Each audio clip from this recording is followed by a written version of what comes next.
Hello, j'espère que vous allez bien. Pour cette nouvelle vidéo, je vous propose un DIY de vaisselle personnalisée. Comme tout le monde, j'ai toujours des petits objets qui traînent et qui n'ont pas forcément de place dédiée dans mon appartement. J'avais 2 bols dont je ne me servais pas et j'ai pensé que c'était l'occasion idéale pour les transformer en poubelle de rangement.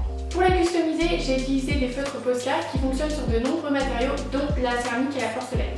Pour les motifs, je me suis inspirée des tendances du moment avec le fameux arc-en-ciel et les formes abstraites. Allez, je vous laisse découvrir ce nouveau tutoriel.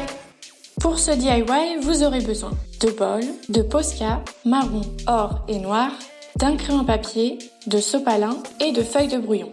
Pour les Posca, je vous conseille d'utiliser ceux qui ont une mine de 7 mm, car ils sont beaucoup plus précis.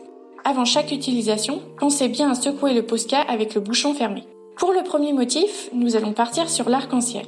Avant de passer sur le vrai support, nous allons d'abord nous entraîner au brouillon. Pour créer le motif de l'arc-en-ciel, c'est très simple. Tracez 3 arcs de cercle comme montré sur la vidéo. Ensuite, utilisez votre crayon papier pour remplir les arcs de cercle et créer du volume. Et voilà votre premier arc-en-ciel. Passons à la couleur. Pour ce motif, j'ai choisi d'utiliser du marron, du doré et du noir. Vous pouvez évidemment choisir d'autres coloris selon vos préférences. Le premier arc de cercle est de couleur marron. Comme vous voyez sur la vidéo, la peinture est assez liquide et il faut bien prendre son temps pour créer un motif précis. Le deuxième arc de cercle est doré et le troisième est marron et beaucoup plus fin. Vous pouvez vous entraîner à dessiner des mini arcs-en-ciel sur votre feuille de brouillon pour prendre un peu le coup de main. Pour terminer le motif, ajoutez des petites taches noires entre les arcs-en-ciel. Une fois que vous maîtrisez le motif, nous pouvons passer sur le bol. Tracez au crayon papier le premier arc de cercle. Laissez toujours le même espace entre chaque arc-en-ciel. Reproduisez cette étape sur tout le tour du bol.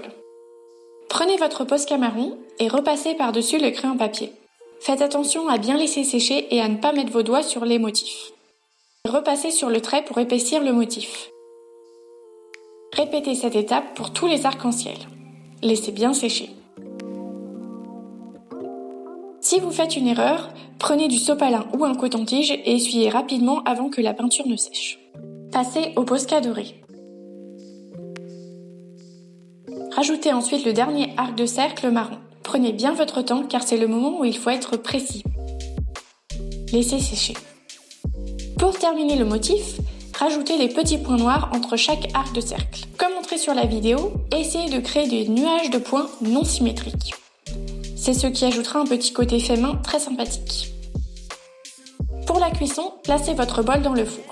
Faites cuire pendant 45 minutes à 220 degrés pour de la céramique et pendant 45 minutes à 60 degrés pour de la porcelaine. Une fois la cuisson terminée, vous pouvez également ajouter un vernis à base d'eau ou un vernis-colle pour stabiliser au maximum votre création. Le deuxième motif est basé sur des formes abstraites. Comme pour le premier bol, entraînez-vous d'abord sur une feuille de brouillon. Créez différentes formes.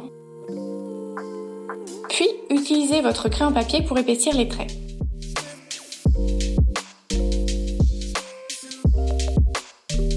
Utilisez le Posca marron pour expérimenter sur la feuille de brouillon. Pour ce motif, pas besoin de tracer au crayon papier sur le bol. Tracez directement sur ce dernier et amusez-vous à remplir toute la surface du bol.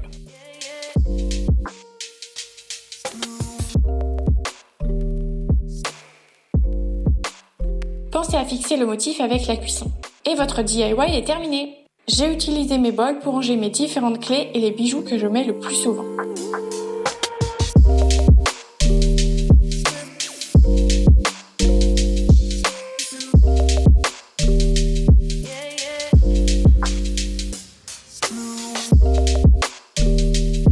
J'espère que ce tutoriel vous a plu. Si vous avez aimé ce DIY, n'hésitez pas à vous abonner ou mettre un like. Vous pouvez aussi laisser des commentaires pour me dire quel type de tutoriel vous aimeriez voir pour la prochaine vidéo.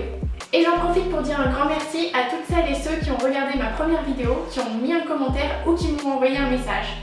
Mille merci, à très vite!